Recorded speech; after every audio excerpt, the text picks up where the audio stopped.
Keadaan di Timur Tengah terus memanas. Iran baru sahaja menyatakan pendiriannya dengan jelas dan tuntutannya sangat meluas sehingga boleh menjauhkan sebarang kejayaan diplomatik. Dan dengan Pakistan, Arab Saudi dan Turki membentuk satu pakatan ketenteraan bersatu menentang Israel, landscape mungkin berubah lebih pantas daripada yang dijangka oleh mana-mana pihak. Jerusalem Minute akan menyusul selepas ini. Selamat kembali ke Jerusalem Minute di JNS TV. Alex, Iran kini mengemukakan senarai tuntutan untuk membuka Selat Hormuz. Majlis Keselamatan Negara Tertinggi, mereka mengatakan laluan air strategik itu akan kekal ditutup sehingga Washington membetulkan tingkah lakunya. Tuntutan tersebut termasuk penamatan perang secara kekal dan penamatan sekatan laut oleh Amerika Serikat, serta pengunduran tentera Amerika dari rantau itu. Kita perlu meneliti apa yang dikatakan secara terbuka berbanding apa yang disampaikan secara langsung kepada pasukan perunding presiden yang mungkin diketuai oleh J.D. Vance. Presiden juga mengatakan bahwa beliau terlibat secara langsung dalam rundingan tersebut. Jadi memang ada kenyataan lantang di khalayak ramai, malah ada yang menuntut pampasan daripada Amerika untuk perang setakat ini di Iran. Tetapi Anda juga mendengar laporan bahawa Iran merayu kepada Amerika untuk mencapai perjanjian bahawa ekonomi Iran berada di ambang kejatuhan mutlak. Sudah tentu kita telah mengatakan perkara itu sejak sekian lama, tetapi mereka sebenarnya memang mahukan satu perjanjian. Tidak jelas dengan siapa sebenarnya pihak Amerika sedang berunding, tetapi apa yang anda lihat adalah sebahagian daripada corak yang telah menjadi sangat mudah dijangka, iaitu orang Iran mengatakan mereka mahukan satu perjanjian. Orang Amerika bergerak ke arah perjanjian dengan Iran. Tiba-tiba, orang Iran membuat tuntutan. Presiden Trump dan yang lain berkata, Anda tahu, kita sangat hampir dengan satu perjanjian. Mengatakan kita akan mencapai satu perjanjian dalam masa terdekat.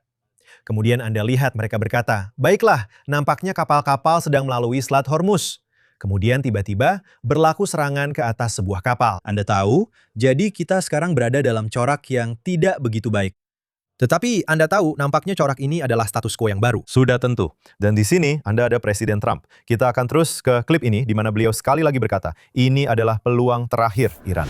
Tetapi kita sedang berbincang sekarang. Kita berbincang dan kita berbincang atas permintaan Iran. Disokong oleh Arab Saudi, disokong oleh UAE, dan disokong oleh Qatar khususnya. Tetapi juga oleh yang lain. Mereka semua mahu memberi peluang terakhir kepada perkara ini. Ini adalah peluang terakhir. Ini adalah peluang terakhir untuk mereka menandatangani dokumen yang baik. Jika mereka menarik diri lagi, adakah mereka betul-betul habis? Kalau mereka tarik diri lagi, mereka akan kena hentam dengan teruk. Ia sangat serupa dengan apa yang awak baru cakap tadi, corak ugutan Presiden Trump. Kata ini adalah peluang terakhir, tapi dia dah cakap macam tu berkali-kali. Ia adalah peluang terakhir, sehingga yang seterusnya. Betul. Maksud saya rasa Trump betul dan patut dipercayai bila dia kata kalau mereka tak tanda tangan perjanjian, mereka akan dihentam dengan teruk. Dan itulah coraknya. Coraknya ialah, baik, masuk ke dalam rundingan. Anda lalui proses yang melibatkan sikap keras kepala, melibatkan tuntutan besar, Menyerang kapal-kapal di selat. dan kemudian, ya, Amerika Syarikat memang menyerang dengan sangat keras, tetapi dengan cara yang terhad. Keras, Sangat keras sebenarnya. Anda tahu mereka menyerang sasaran strategik dengan ketepatan yang jitu. Tetapi kemudian orang Iran datang merangkak sekali lagi untuk membuat perjanjian. dan Trump sebenarnya tidak mahu nampak seperti mahu bertindak habis-habisan. Dan saya rasa ia semakin jelas bahawa jika anda mahu perkara ini berhenti, satu-satunya cara adalah pergi habis-habisan. Tetapi pergi habis-habisan sudah tentu akan jadi lebih besar daripada sebelumnya. Anda tahu, 6 minggu perang itu dengan Amerika Syarikat dan Israel berganding bahu tidak menjatuhkan rejim tersebut. Dan saya rasa itu mungkin satu kekecewaan bagi Trump.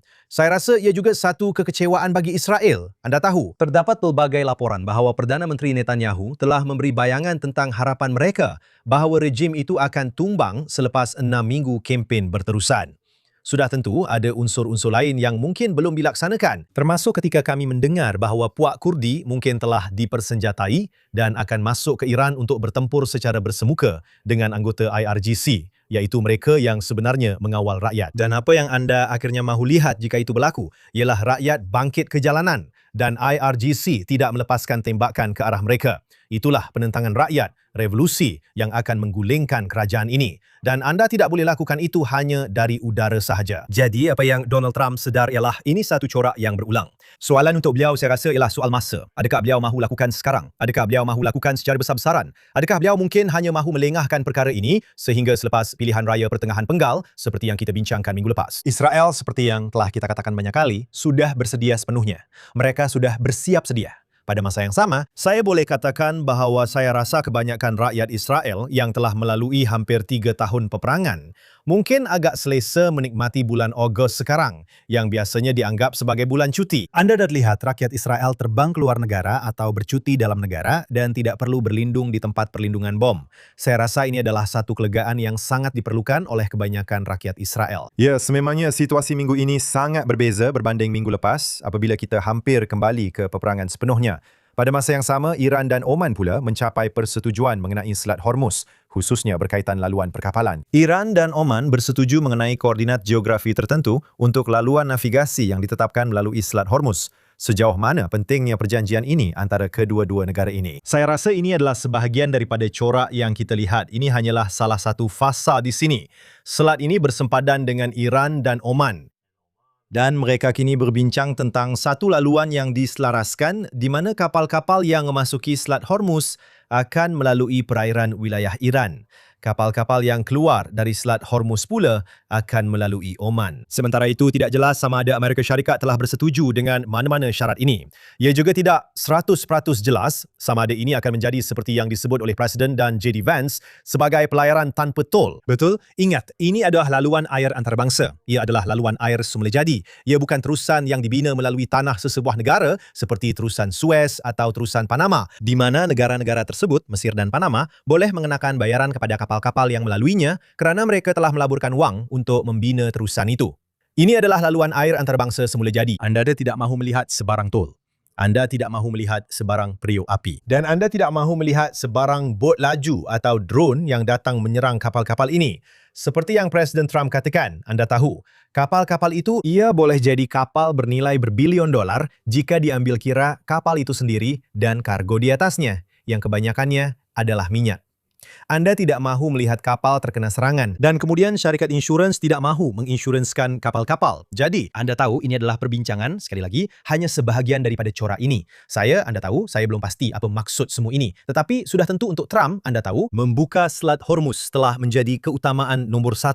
Dia mahu harga minyak turun. Keutamaan kedua ialah memastikan bahawa Iran tidak akan pernah menghampiri pemilikan senjata nuklear.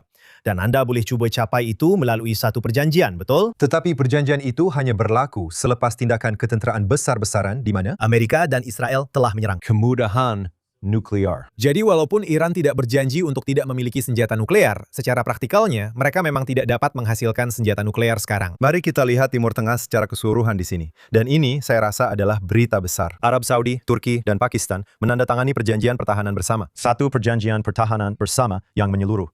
Mengisytiharkan bahawa serangan bersenjata terhadap mana-mana satu daripada 3 negara ini akan dianggap sebagai serangan terhadap ketiga-tiganya. Ini nampaknya merupakan perkembangan yang sangat besar di sini. Apa yang kita lihat dalam beberapa hari terakhir ialah Houthi di Yaman telah meningkatkan serangan. Bukan sahaja di dalam Yaman. Dan anda ada situasi perang saudara ini yang telah berlarutan selama bertahun-tahun di dalam Yaman, tetapi Houthi juga telah menyerang secara langsung di Arab Saudi. Ini adalah proksi Iran. Kita juga telah melihat proksi Iran di Iraq menyerang Arab Saudi. Jadi anda dapat lihat di sini bahawa ketegangan antara Iran dan Arab Saudi sedang memuncak.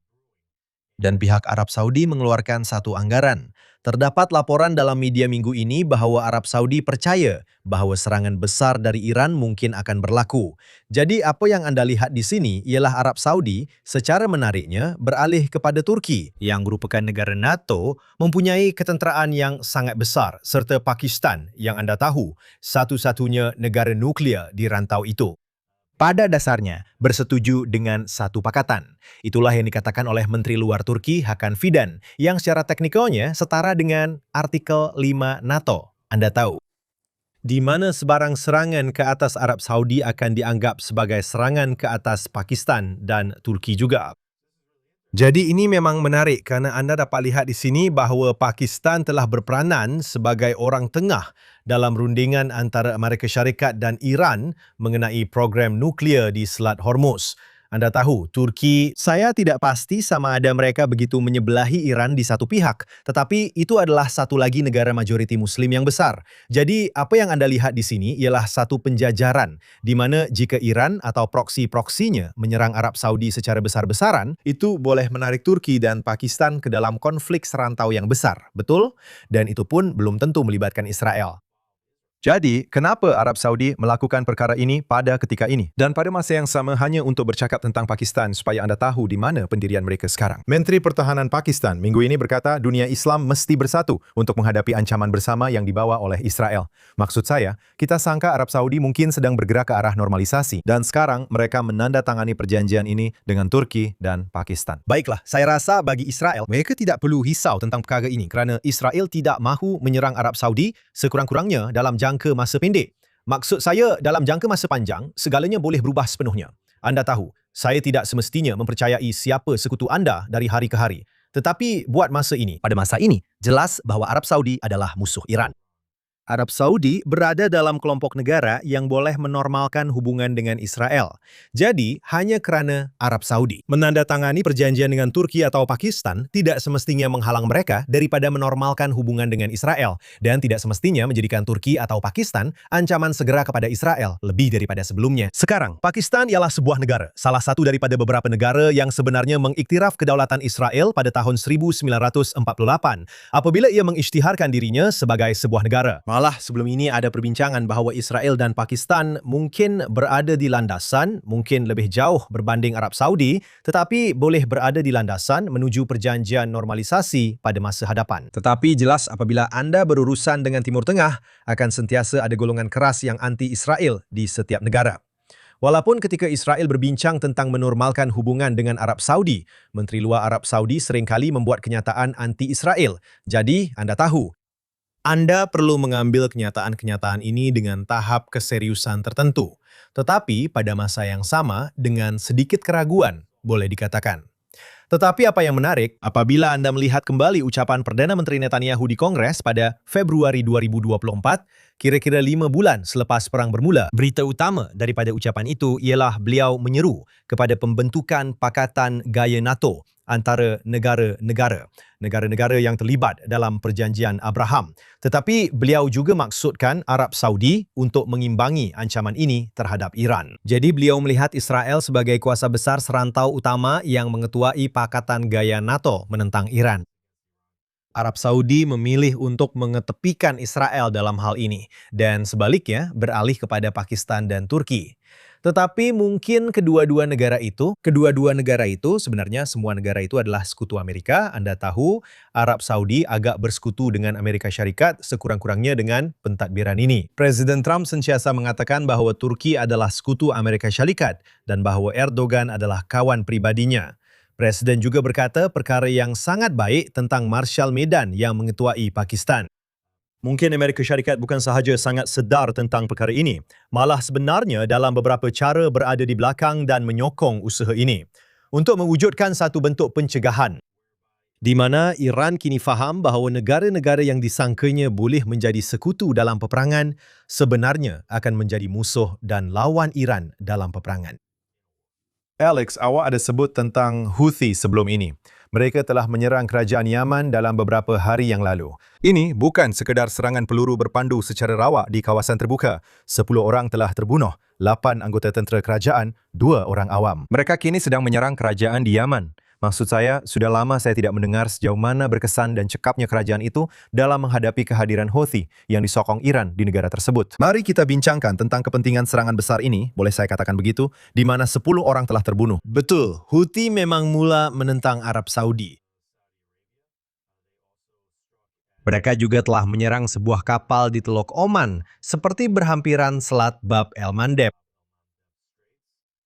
Jadi, mereka pada dasarnya bertanggung jawab atas aktiviti lanun di Laut Lepas di titik sempit utama kedua ini. Jadi, ada 2 titik sempit antarabangsa utama. Satu ialah Selat Hormuz di Teluk Parsi, satu lagi ialah Teluk Oman dan Selat Bab el-Mandeb. Dan Iran pula secara langsung di Selat Hormuz dan melalui proksi mereka yaitu Houthi di Bab el-Mandeb mampu menyekat. Dua laluan perkapalan komersial utama ini di mana sebahagian besar minyak dunia, saya tidak mahu kata majoriti tetapi lebih banyak minyak melalui titik perkapalan ini berbanding mana-mana titik perkapalan lain di dunia.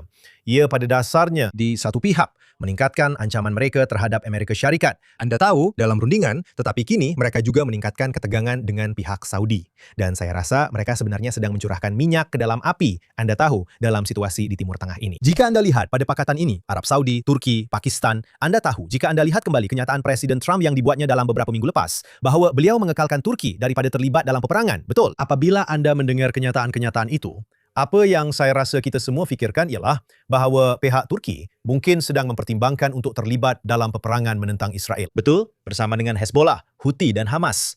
Anda tahu, Erdogan memang bukan penyokong Israel. Itu sangat-sangat jelas. Saya tidak pasti sama ada Turki benar-benar akan terlibat dalam peperangan. Tetapi apabila Presiden membuat kenyataan-kenyataan itu, Anda sentiasa membayangkan bahawa Turki akan berada di pihak Iran dalam peperangan.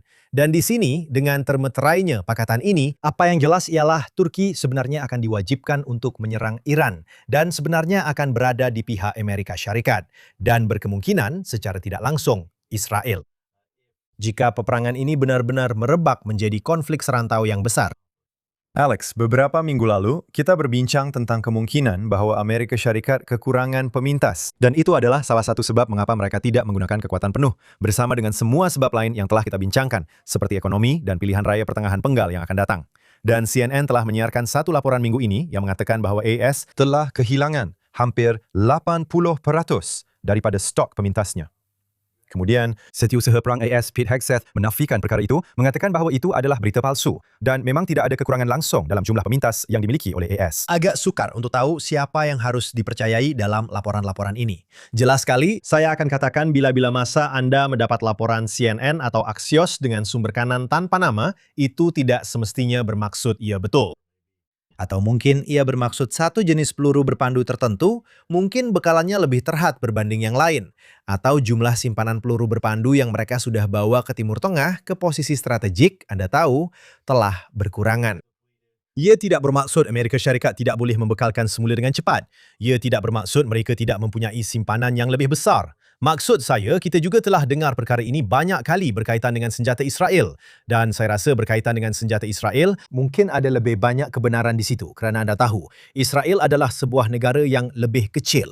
Tidak mempunyai bajet seperti Amerika Syarikat untuk jenis-jenis senjata ini. Tetapi di sini anda dapat lihat bahawa negara-negara perlu bersedia untuk mempunyai bekalan pemintas yang sangat banyak.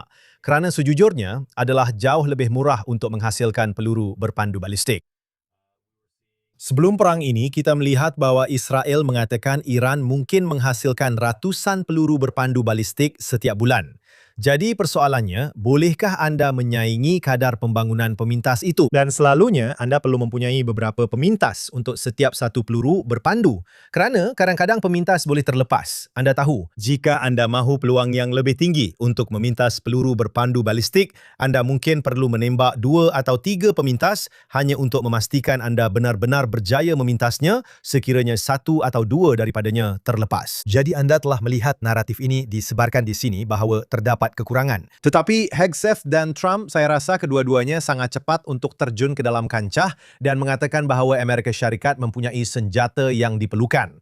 Sekarang, ia boleh menjadi situasi yang sangat berbahaya apabila CNN melaporkan perkara seperti ini. Kerana jika orang Iran percaya bahawa Amerika Syarikat tidak mempunyai pemintas yang diperlukan atau Israel tidak mempunyai pemintas, itu boleh mendorong mereka untuk cuba mengambil kesempatan terhadap situasi tersebut. Dan apa yang boleh berlaku ialah perkara ini boleh meletus menjadi konflik serantau yang besar. Kerana jika anda tidak mempunyai jumlah pemintas yang mencukupi, betul, pemintas sebenarnya orang fikir bahawa ia hanya menyelamatkan nyawa rakyat Amerika atau sekutu lain di rantau ini.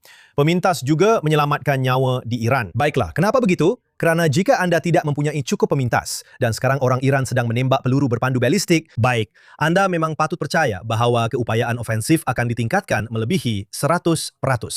Kerana anda perlu menghentikan tembakan itu. Jika Anda tidak dapat memintas roket, Anda perlu menyerang dengan segala yang Anda ada tanpa pengecualian secepat mungkin. Jadi pemintas-pemintas ini sebenarnya menyelamatkan nyawa orang Iran. Dan apabila Anda dengar Trump berkata dia tidak semestinya mahu berperang, dia sering berkata, saya tidak mahu membunuh ramai orang Iran. Dan dia faham bahawa konflik besar boleh menyebabkan kematian ribuan orang Iran jika Amerika berperang seperti cara Amerika biasa berperang. Anda hanya masuk dan serang segala-galanya. Sudah tentu. Saya ingin beralih topik sekarang untuk bercakap tentang Gaza. Minggu lepas kita bercakap tentang Lembaga Keamanan mengumumkan bahawa Hamas telah bersetuju untuk melucutkan senjata. Perdana Menteri Netanyahu berkata Israel tidak akan menarik balik kedudukan semasanya di Gaza sehingga Hamas benar-benar melucutkan senjata. Mari kita saksikan klip ini. Saya tetap teguh mempertahankan kepentingan keselamatan kita. Kita tidak akan berundur dari garisan semasa kita sehingga Hamas dilucutkan sepenuhnya daripada senjatanya. Satu. Kedua, kita mengarahkan askar-askar IDF untuk melakukan apa sahaja yang perlu demi melindungi diri mereka. Melindungi wilayah kita, melindungi rakyat kita. Ketiga, Presiden Trump berpendapat, pasukannya berpendapat bahawa mereka boleh membuat Hamas melucutkan senjata dan menyahka tenteraan Gaza. Kami sedang meneliti perkara itu. Mereka telah menghantar draft kepada kami. Kami tidak bersetuju. Itu bukan draft kami. Pada masa yang sama, Duta Israel ke PBB, Danny Danon, yang berkata bahawa pelaksanaan perjanjian itu mesti dinilai, katanya berdasarkan apa yang berlaku di lapangan, bukan apa yang Hamas katakan. Mari kita lihat klip ini. Kita perlu melihat apa yang berlaku di lapangan dan bukan apa yang Hamas katakan. Sekarang, kita perlu sedar bahawa perkara utama dalam rancangan Presiden ialah perlucutan senjata Hamas. Dan persoalannya ialah, apakah itu perlucutan senjata? Kerana saya dengar beberapa laporan dari Gaza bahawa Hamas mempertimbangkan kemungkinan untuk memindahkan senjata dari satu gudang ke gudang yang lain. Itu bukan pelucutan senjata. Pelucutan senjata bermaksud menghapuskan senjata sepenuhnya dari jalur Gaza supaya Hamas tidak lagi mempunyai keupayaan untuk menyentuh senjata ini lagi. Jadi mari kita bincangkan apa yang Amerika Syarikat katakan, apa yang Amerika Syarikat mahukan, apa yang Israel mahukan. Sudah tentu ada penganalisis yang mengatakan bahawa Israel dan Amerika Syarikat tidak sehaluan. Begitulah ia digambarkan sekarang. Jadi Anda ada pelan 20 perkara ini dan pelan 20 perkara yang diperkenalkan oleh Presiden Trump beberapa bulan lalu adalah pelan yang telah diluluskan oleh Israel. Sebenarnya, kita mempunyai segala alasan untuk menganggap bahawa Israel terlibat secara langsung dalam penulisan pelan 20 perkara ini. Mungkin mereka tidak bersetuju dengan setiap satu perkara, tetapi sebahagian besar perkara dalam pelan itu adalah perkara yang mereka setujui, yang Israel sanggup patuhi dan tangani. Dan apa yang anda lihat sekarang ialah Hamas dengan jelas enggan melucutkan senjata. Mereka sangat selesa untuk terus memegang kawalan ke atas 30 hingga 40% wilayah Gaza yang masih berada di bawah penguasaan mereka. Mereka tidak mahu kehilangan cengkaman ke atas penduduk dan mereka pasti tidak mahu melucutkan senjata. Kerana jika mereka melucutkan senjata, mereka akan kehilangan kawalan ke atas penduduk sendiri. Dan mungkin ada sedikit kekecewaan dalam kalangan beberapa ahli pentadbiran Trump yang mahu melihat pelaburan masuk ke Gaza dan usaha pembinaan semula dijalankan. Jadi nampaknya mereka cuba memperdaya Israel dan sebenarnya mengubah syarat perjanjian serta melembutkan maksud pelucutan senjata itu sendiri. Dan anda dengar Danny Danon berkata, anda tahu, jika Hamas hanya berkata, kami akan letakkan semua senjata kami dalam sebuah gudang dan kami akan benarkan Anda pegang satu salinan kunci. Itu bukan pelucutan senjata, betul? Dan tiada siapa patut percaya bahawa pelucutan senjata bermaksud Anda keluarkan senjata dari Gaza. Dan bila Anda bercakap tentang senjata, Anda bercakap tentang senjata berat seperti RPG dan lain-lain. Anda juga bercakap tentang mesingan, yang mana itulah yang mereka gunakan untuk menakut-nakutkan penduduk tempatan dan untuk terus mengawal. Jadi ada dua perkara yang sepatutnya berlaku. Satu ialah demilitarisasi Hamas. Dan satu lagi ialah Hamas tidak sepatutnya menjadi entiti pemerintahan. Selagi Hamas mempunyai senjata, mereka akan terus menjadi entiti pemerintahan. Jadi apa yang Anda lihat sekarang, saya rasa kerana Anda sedang memasuki musim pilihan raya, ialah Perdana Menteri Netanyahu sedang membuat komen yang mungkin sebelum ini hanya akan dibuat secara tertutup dan dalam perbualan langsung dengan Presiden serta pentadbirannya. Sekarang dia membuat komen itu secara terbuka, mengatakan kami menolak syarat baharu itu. Tetapi apa yang berlaku? Selepas itu Israel terus berkata bahawa mereka tidak akan bersetuju dengan konsep pelucutan senjata separa yang telah dilonggarkan ini. Bahawa Vladanov yang merupakan ketua Lembaga Keamanan telah tampil dan berkata, sebenarnya Anda tahu, kita sebenarnya sehaluan. Dan nampaknya mereka sehaluan dengan pendirian Israel. Pada masa yang sama, Vladanov menyeru kedua-dua pihak untuk meredakan ketegangan, mengkritik serangan terbaru Israel di Gaza. Ketika beliau mendapat jawatan itu, Kami tertanya-tanya, apakah pendirian yang akan diambilnya terhadap Israel dalam kes ini mengkritik negara Yahudi itu? jelas sekali Vladanov merupakan utusan khas PBB untuk situasi di Gaza, bahkan sebelum perang bermula. Jadi di satu pihak, Anda tertanya-tanya, bagaimana mungkin orang ini yang mengurus isu Gaza bagi pihak Pertubuhan Bangsa-Bangsa Bersatu sebelum perang? Anda tahu, Anda ingat bahwa UNRWA, agensi PBB ini, adalah majikan nomor 1 di jalur Gaza dan pekerja UNRWA terlibat pada 7 Oktober. Bagaimana seseorang seperti Vladanov boleh menjadi ketua lembaga keamanan? Nampaknya itu adalah satu langkah besar ke belakang. Tetapi Anda tahu, saya memang bercakap dengan ramai pegawai Israel, pegawai Amerika Syarikat, dan mereka berpendapat bahawa daripada pelbagai individu yang berkemungkinan akan mengetuai lembaga keamanan, Vladanov adalah seorang yang munasabah dan mereka rasa boleh bekerjasama dengannya. Dan anda dapat lihat perkara itu di sini, bahawa sebaik saja ada sesuatu yang dikemukakan yang tidak disukai oleh Israel, Vladanov dengan cepat mengalah dan cuba menyesuaikan dirinya lebih rapat dengan pendirian Israel. Anda tahu, pada dasarnya mengatakan bahawa anda tahu bahawa Israel dan lembaga keamanan sependapat bahawa dia bekerjasama dengan para pengantara untuk meredakan keadaan. Dan apa yang dia katakan yang saya rasa sangat penting, ialah laporan bahawa lembaga keamanan telah meminta Israel untuk berundur. Dan inilah perkara utama yang menjadi halangan di sini, betul? Apabila Anda melonggarkan syarat tentang apa maksud pelucutan senjata, apa yang Anda harapkan ialah Anda boleh mendapatkan pengunduran Israel dari kawasan yang dikuasai Israel sebagai pertukaran untuk pelucutan senjata yang dilonggarkan. Jadi, apa yang dikatakan oleh Wainov sekarang ialah laporan bahawa lembaga keamanan telah meminta Israel berundur sebelum pelucutan senjata adalah tidak benar. Jadi, dia sebenarnya kembali kepada syarat-syarat perjanjian 20 perkara itu. Dan saya rasa Anda tahu perkara yang tidak dibincangkan di sini. Dan kami sebutkan sebentar tadi bahawa Netanyahu kini berada dalam musim pilihan raya. Ialah pemimpin Israel mana yang Anda percayai untuk mampu menguruskan tahap konflik seperti ini. Kerana orang Israel, jika Anda ambil seperti Gadi Eisenkot yang tidak begitu fasih berbahasa Inggris, tidak memahami selok-belok berurusan dalam bahasa Inggris. Dengan pentadbiran Amerika, mungkin dengan lembaga keamanan, mungkin juga dengan orang Eropa. Netanyahu sedang bermanuver sekarang. Di satu pihak, Anda tahu dia perlu memahami dengan tepat bagaimana tepatnya bunyi pelan damai 20 perkara ini.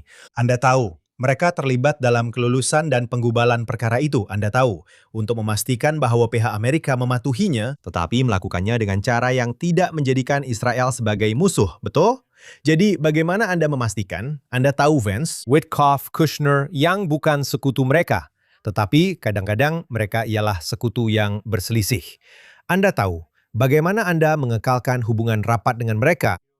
Anda tahu, tidak sampai menjadi marah atau bertindak agresif terhadap Israel.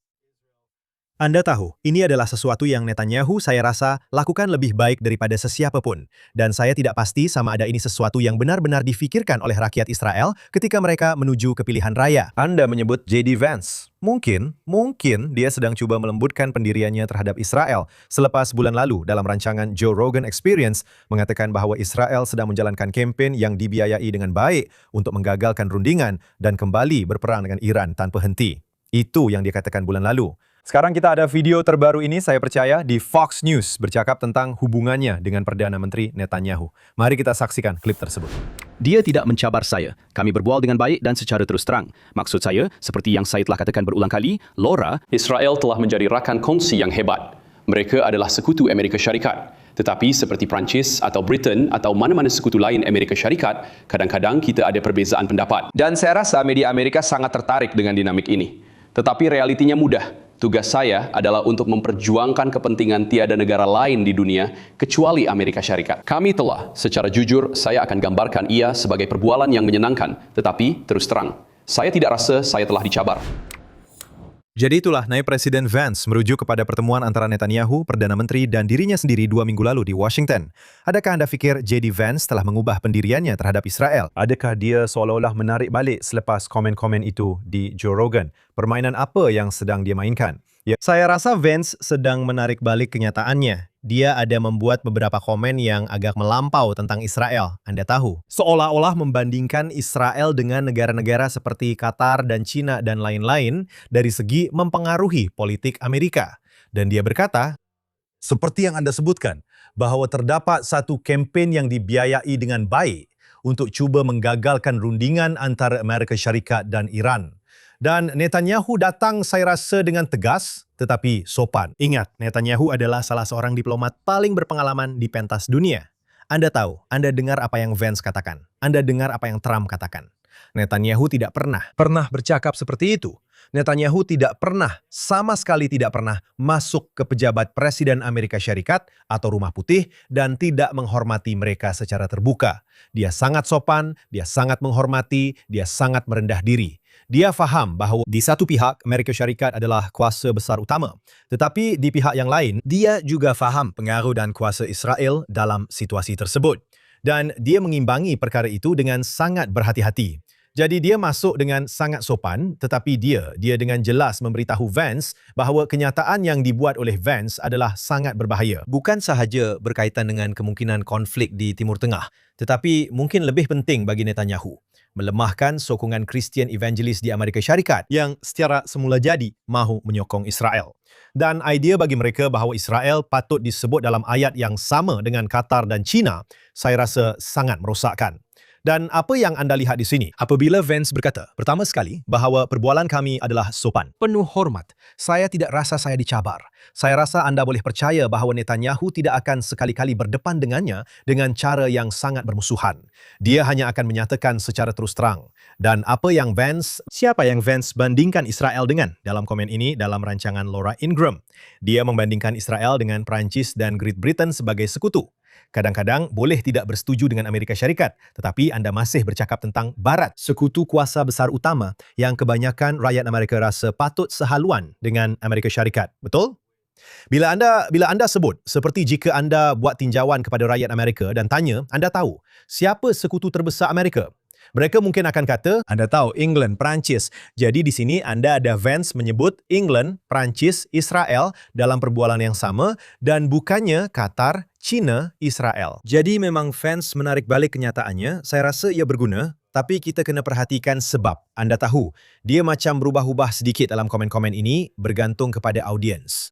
Mari kita beralih ke Lebanon, Alex. Rundingan masih diteruskan. Rundingan yang difasilitasi oleh AS antara Israel dan Lebanon di Rom minggu lepas. Salah satu isu yang dibincangkan ialah zon keselamatan perintis di selatan Lebanon. Dan menurut laporan, Israel sedang mempertimbangkan beberapa negara, termasuk mungkin Switzerland, sebagai salah satu pasukan yang akan memantau zon keselamatan perintis ini di selatan Lebanon. Sudah tentu, Israel menegaskan bahawa Hezbollah mesti dilucutkan senjata sebelum keadaan di sana dimuktamadkan.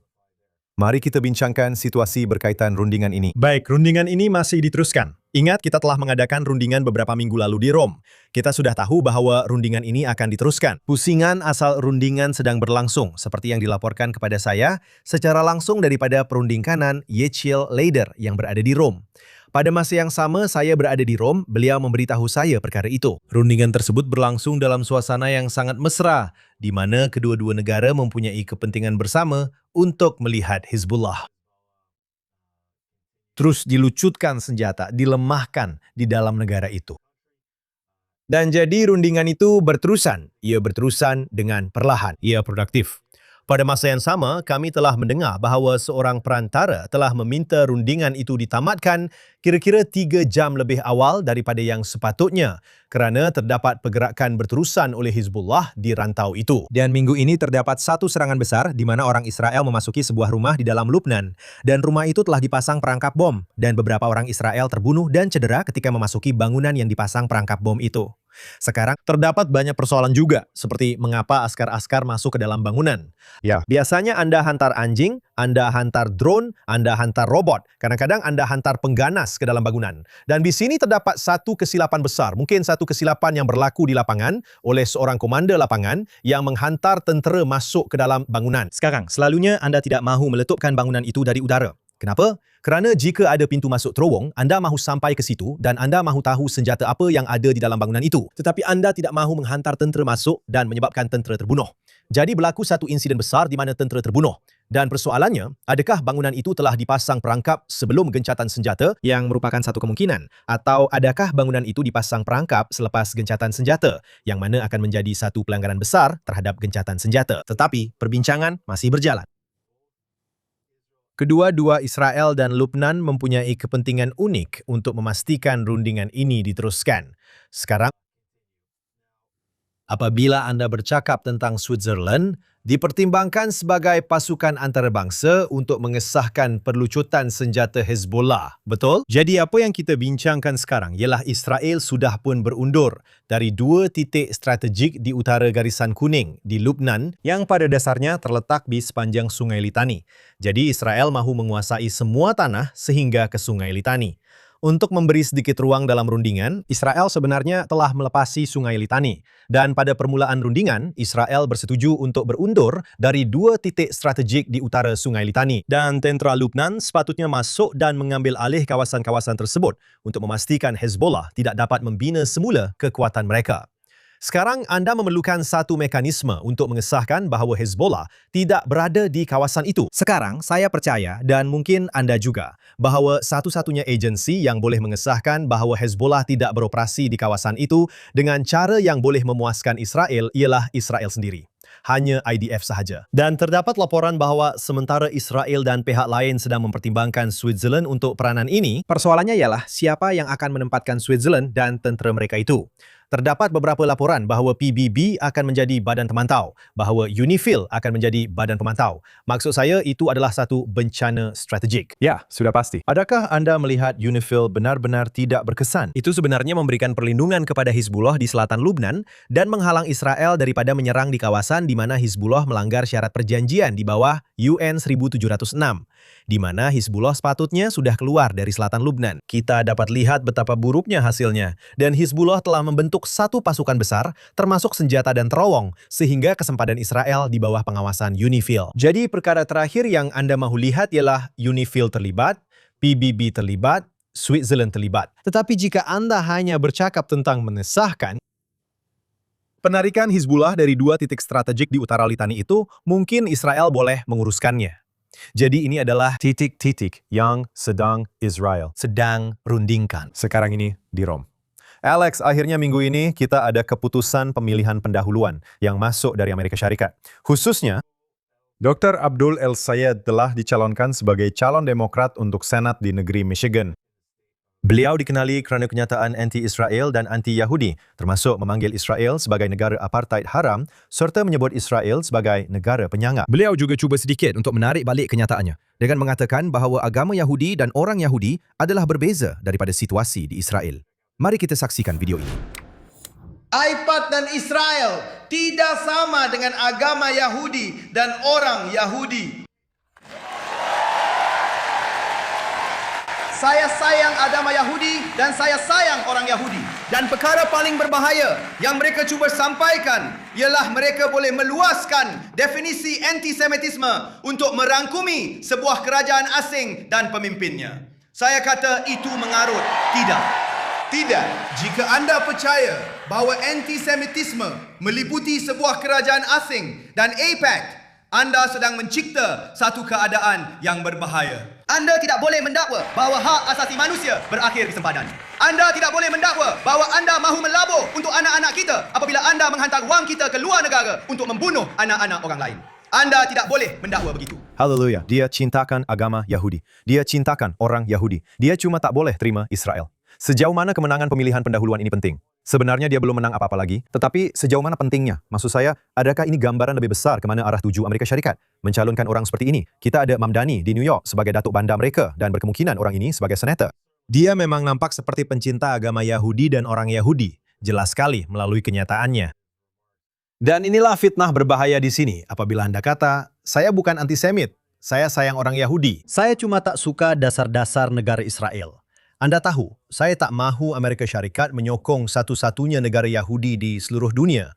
Anda tahu, saya tak mahu Amerika Syarikat menghantar atau menjual sebarang senjata kepada negara Israel. Anda sebenarnya cuba mewujudkan keadaan di mana negara-negara yang anda sokong, El Sayed di negara-negara Muslim ini akan mempunyai keupayaan untuk menyerang dan mengalahkan negara Israel.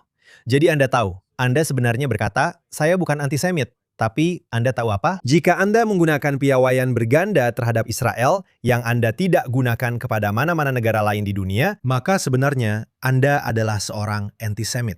Saya rasa pilihan raya pendahuluan ini adalah penting, betul? Sekarang, El Sayed masih perlu melalui pilihan raya umum dan orang ramai menyedari bahawa Michigan adalah sebuah negeri ungu, ia bukan negeri biru. Jadi ada kemungkinan El Sayed boleh kalah dalam pilihan raya umum. Ingat, Michigan adalah negeri yang mempunyai kebanyakan pengeluar kereta di Amerika. Dan selalunya pekerja kolar biru ini anda tahu cenderung untuk mengundi, mereka mungkin akan mengundi Parti Republikan berbanding Demokrat. Menarik untuk diperhatikan bahawa AIPAC telah melaburkan kira-kira $30 juta dalam kempen menyokong Haley Stevens berbanding El Sayed. Sekarang ini tidak bermakna Haley Stevens, yang pada dasarnya dianggap sebagai Demokrat sederhana, tidak bermakna dia hebat dalam isu Israel juga, betul?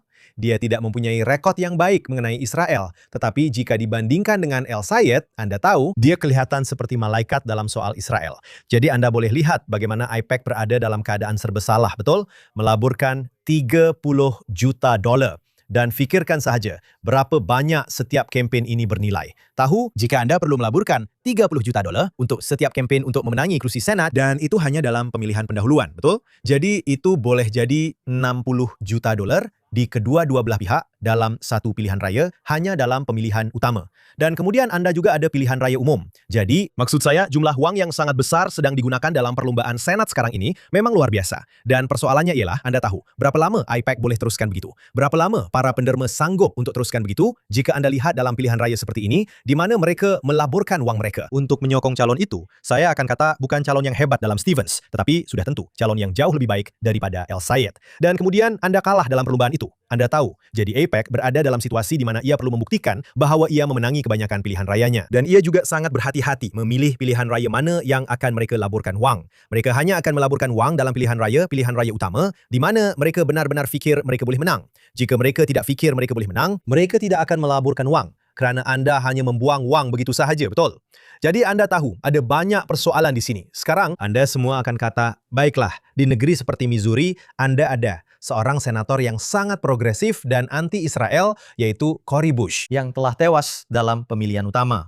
Dan anda ada pemilihan utama, saya rasa di New York, di mana Jamal Bowman, sebagai contoh, juga telah tewas baru-baru ini. Jadi bukannya semua pilihan raya utama ini berakhir dengan kekalahan. Ada yang menang, ada yang kalah.